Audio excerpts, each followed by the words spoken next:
My message to anybody considering coming to Los Angeles, especially during the holiday season, is don't. We can't guarantee your safety. Inflation spiked 6.8% in November. A guilty verdict in the trial of actor Jussie Smollett, the former star of the hit show Empire. LA police officers saying, do not come to LA, we can't keep you safe. Inflation at a 40-year high. Jussie Smollett found guilty. Is math racist? All of that and more coming up on this episode of Daily Caller Live. My name is Jobob. Daily Caller Live starts right now. 2, 1. Here we go. Might be the only brown guy on earth named Jobob. That is actually her name, Jobob. Live from a dingy bunker completely cut off from the outside world except for you fine folks. My name is Jobob. Today is December 10th, the year of our Lord 2021. That's my birthday. Probably why we're running a little bit late today, but we're still coming at you with all of the news of the day. Some interesting, funny, kind of weird, crazy stuff happening. I gotta talk about this whole USA Today is math racist story. The Jussie Smollett trial came in, or the verdict came in, and he is guilty on all counts. I'm shocked, honestly. That was a shocking verdict for me to hear, other than the fact that it was not. Also, LAPD officers saying that we can't keep you safe here in LA. Please don't come. But I want to start with, let me see where we can go with this. Let's start with this LA thing. Listen to this clip from an LAPD representative of the LA Police Officers Union. We've been talking about the rampant crime across the country constantly. You've heard it here a ton of times, especially in the last 3 weeks. 3 weeks ago, there was this big smash and grab at a Nordstrom's in Walnut Creek. 80 people got away with it. There's one in Chicago. 200 robberies to date in Los Angeles County that they're counting. And this is what Los Angeles Police Department representatives of the union said last night. You're not going to believe this is happening. Watch this. My message to anybody considering coming to Los Angeles, especially during the holiday season, is don't. A sobering and somewhat terrifying statement from the LA Police Protective League, the union representing LAPD officers. The message coming as a crime wave continues to slam the city and surrounding areas. We can't guarantee your safety. It is really, really out of control. I said it to people before. It's like that movie Purge. Instead of 24 hours to commit your crime, these bad people have 365 days to commit whatever they want. So this isn't supposed to scare you. That's not what we're trying to do. It's a Friday. We're kind of like lighthearted a little bit more on a Friday. But this is nuts. This is coming out of the LAPD saying that don't come here. The reason why they're saying that is because in the last week, 200 robberies have been reported last week alone, LAPD Chief Michael Moore says. Moore said homicides have gone up about 50% since 2019, and aggravated assaults have gone up about 16%. Los Angeles County Police Department Chief is working more aggressively to go after criminals and seek full prosecution as the city sees a spike in violent crime. The problem is, and again, I know this is LA-centric, but there's this guy named George Gascon. He's the DA of California, or he's the DA of Los Angeles County. He doesn't prosecute anybody. Now, the police chief is saying, we're trying to go after criminals and prosecute them for the crimes that they're committing, but they're battling with the super woke DA who got a lot of money from George Soros. And is in power there and just not prosecuting anyone. You can do whatever you want in LA County. You're not going to get prosecuted. And lo and behold, check this out. This is going to be a shocker to a lot of you. If you're soft on crime, you're going to get more crime. I know that's going to be tough. It's going to be a shock to you to hear. Of course, it is not. It's clearly, obviously what's happening. There was a comment there that I can't read the full thing, but he said, if you elect blank, you're going to get stupid results. Basically, this is a warning. That's what I'm saying here. This is a warning to you and other states. If you elect this sort of leadership, is that what we call them? If you elect these policymakers and they put in the policy that they think is so woke and so beneficial and progressive, you're going to get a worse outcome. You're going to get crime across the entire country if the entire country adopts these sorts of policies. Let me see. Speaking of crime, this was funny. I'm telling you right now, I have so much stuff here that I may go a little bit long on the Jussie Smollett guilty verdict. Yesterday, Jussie Smollett was found guilty of 5 of 6 counts charged at his hate crime hoax trial. After a contentious week of witness testimony, counsel arguments, and deliberation, the jury found that Smollett was guilty on 5 counts. Then he was acquitted on the 6th count of lying to a detective weeks after Smollett said he was attacked. Now, the 6th count was brought in later on in the trial. He was found not guilty of that, but pretty much guilty of all of the things that we all thought. The 39-year-old Empire alum was charged with 6 counts of disorderly conduct related to false statements to Chicago police officers about the 2019 hate crime. What are the 5 counts? I was curious about that. I hadn't been interested enough to do the research beforehand, but now that he's found guilty, he was found guilty of telling police officers he was a hate crime victim, telling an officer he was a battery victim, telling a detective that he was a hate crime victim, telling a detective that he was a battery victim, and then telling a detective again he was a battery victim.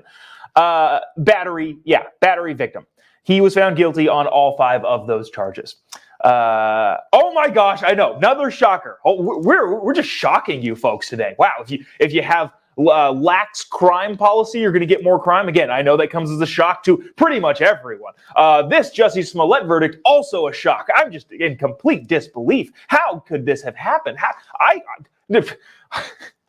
did my whole little spiel of what would have had to happen. This is what I like doing with these stories. What would have had to happen for this story to be true?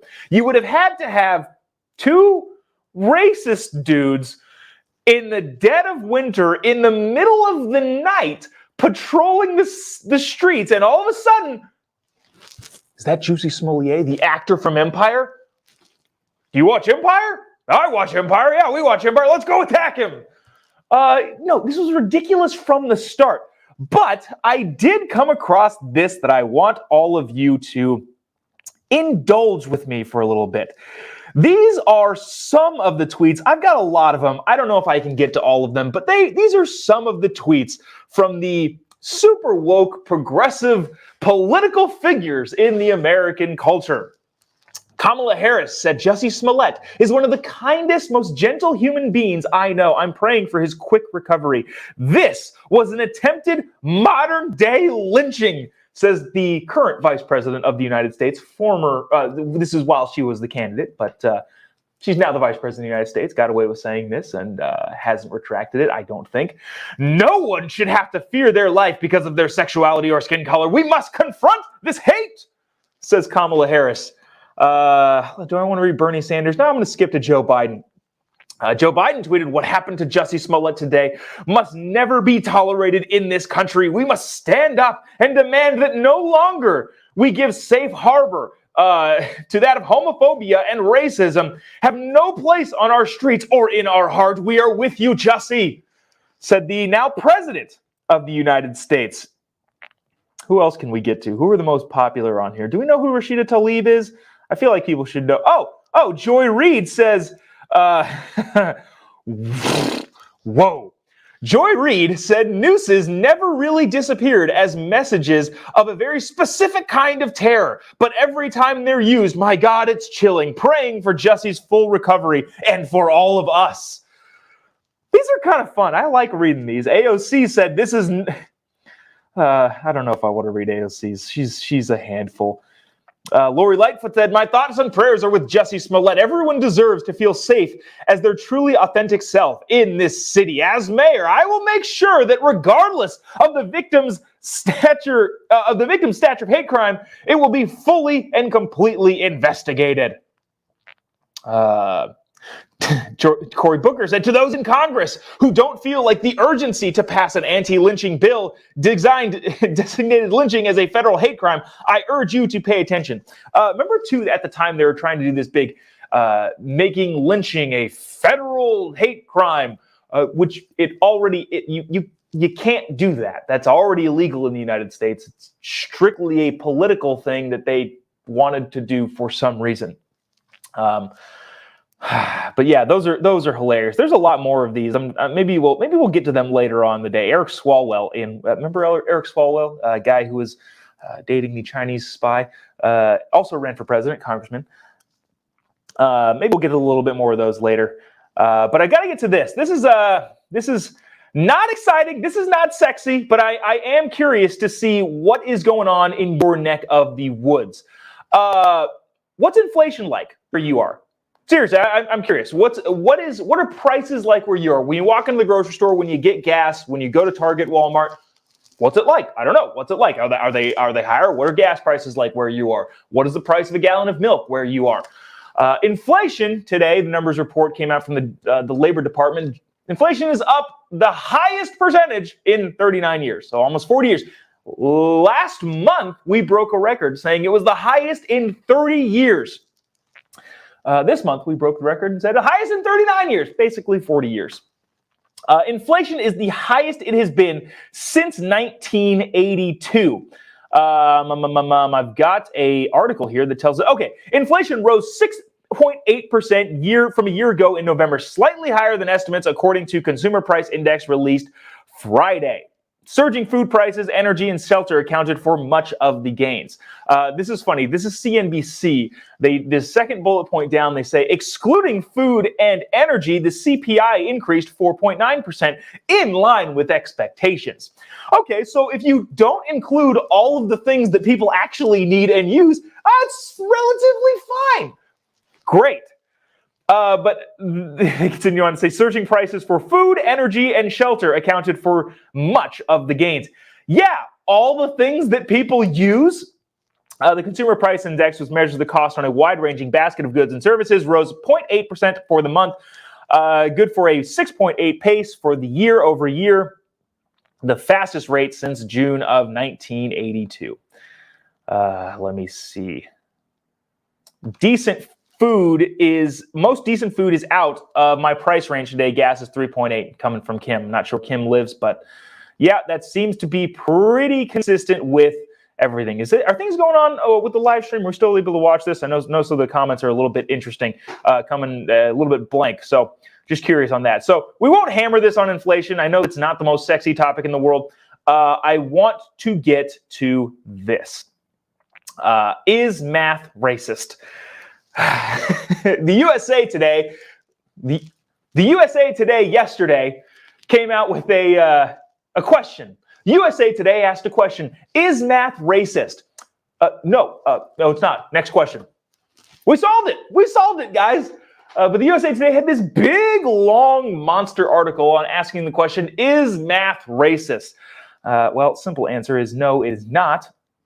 But they decided to go on with it anyway.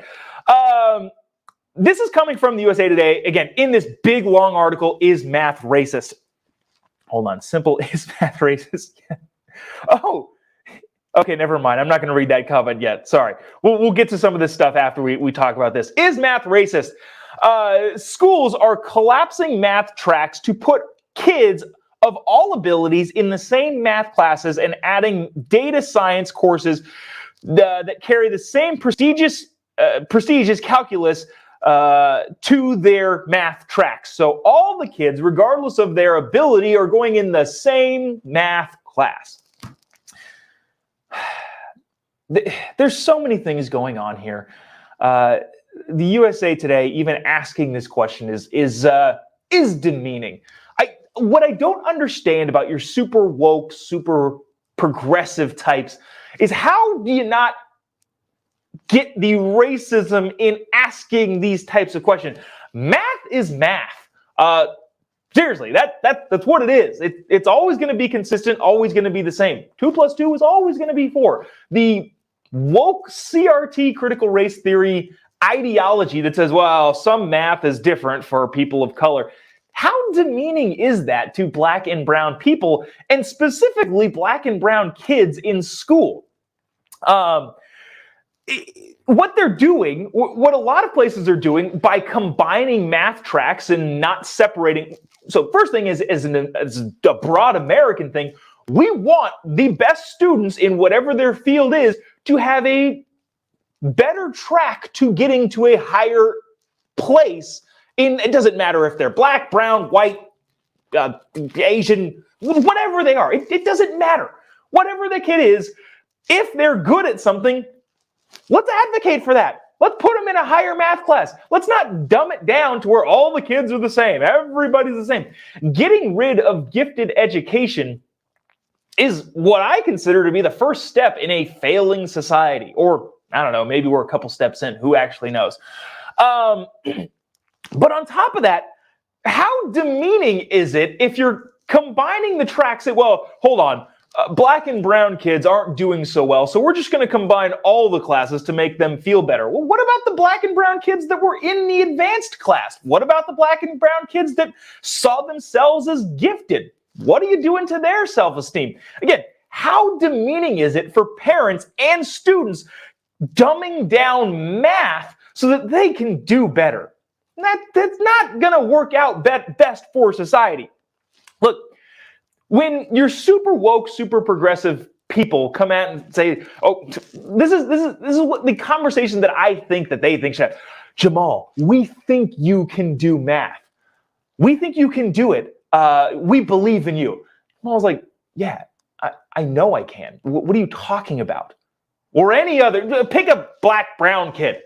They can do it. I don't understand the demeaning culture that the left continues to use against black and brown kids. What is that going to do to the mentality of the students? Saying, well, you know, because of your race, because statistically speaking, not even including all the other variables, but statistically speaking, we think your race isn't as good as this. We're going to bring down the standards. How demeaning is that? You ever watch the movie Stand and Deliver, the Jaime Escalante movie, like in the 80s, where he took an inner city group of kids and taught them math, and they ended up exceeding and excelling and had nothing to do with their race in the fact that they can't do math. Look, math is the same regardless of the color of your skin. 12,368 times 14,822 is always going to be, oh, I can't do that in my head. I'm too dumb. I'm a brown guy. Look, again, this is part of the woke education system. Now, the article itself was basically just continuing to pose the question. Here's what I want to get with this. The article is interesting, too. It was written by Aaron Richards, Emily Bloch, Gary Stern. Anything about those names seem maybe somewhat interesting? Oh, yeah, they're all white people. And on top of that, they added somebody at the end, Christine Fernando, who I don't know what race she is, but she wasn't white. I looked her up on Twitter. I would imagine that these super woke white progressives decided that we need to write this article. But it looks weird that all of us are white, so let's find somebody else, bring them in so we can justify it. Absolutely ridiculous. I don't know how much more there want to say this. Hold on. This is funny. And Wendell said, "Don't beat yourself up, Jobob. It's been reported that 10 out of every 7 people are bad at math." That's funny. That's a good joke. But look, the ridiculousness of this whole math situation is just crazy. Like I said, if you're just tuning in, I'm not sure where to go from here. We've got more inflation statistics. We've got some things that Joe Biden said yesterday that are pretty ridiculous. New York City lawmakers. Let's just get this out of the way so we can get to some headlines. New York City lawmakers vote to grant non-citizens the right to vote and cast ballots in municipal elections. There's not much more to say there. It's just the fact that non-citizens can now vote in New York City, which is what it is. Let me see if there's any more headlines that we need to get to, because maybe we'll just take the day off. Not take the day off, but I saw this meme the other day that you might think is super funny. A guy in his store. I wish I should have brought this up. California store owner prices all items at $951 so thieves can be prosecuted. There's a coupon at the front that dropped them down back to the normal price. In California, if you steal anything under $950, you can basically just get away with it. It's just a misdemeanor. So somebody supposedly put everything to $951 so that people could get prosecuted. Let me see if there's any other funny things that I thought. Donald Jr. posted this. I'm not going to read that. It's a Friday. We're relaxing. We're hanging out, just doing our thing. Maybe that's going to do it for us for the week. If you haven't already, head on over to Capitalist Propaganda. You can get some of these hilarious T-shirts that I've been wearing. I'm wearing the Let's Go Brandon shirt. I like this one because it has the president's face here. I mean, Brandon's face here, that we can all see what it is, the Let's Go Brandon T-shirt. You can get all of those by going to any of the social media platforms that I have, at Jobob, at The Jobob Show, Jobob Talifi on Twitter. You can buy them anywhere there. You can also head to capitals.propaganda.us. You can get them in time for Christmas. These are hilarious shirts, but if you order them next week, they're not going to come in time. Get them for the hilarious friend that you have, or uncle or dad or whoever you know that would love these types of T-shirts. They're very reasonably priced. The Let's Go Brandon Capitalism Rocks. The what? Joe Biden T-shirt? That's my favorite one. Corruptifornia. A bunch of the T-shirts over there at capitalistpropaganda.us. You can get them before Christmas. Make sure you do that today. Head on over to capitalistpropaganda.us. Yeah, maybe that'll do it for us. Maybe I'll try my math joke one more time. If you're just joining us, we were talking about the racist math that educators are pushing on people. What I would say, math is always going to be the same. That's basically it. Now, you know what are we doing here? We're just gonna end it. This is not the best show. If you've been just turning in and you want to go rewatch, I don't know. Maybe you don't. This isn't the best one today. We're losing a lot of viewers. Oh, I'm tired. I was late this morning. You know what? Have a great weekend. We'll see you right back here Monday morning. All new up. Maybe some things exciting will happen over the weekend. Be more exciting to talk about. But inflation up. Jesse Smollett is found guilty. Don't go to Los Angeles, and math is racist. We'll see you Monday, bright and early, same time, same place. God bless America.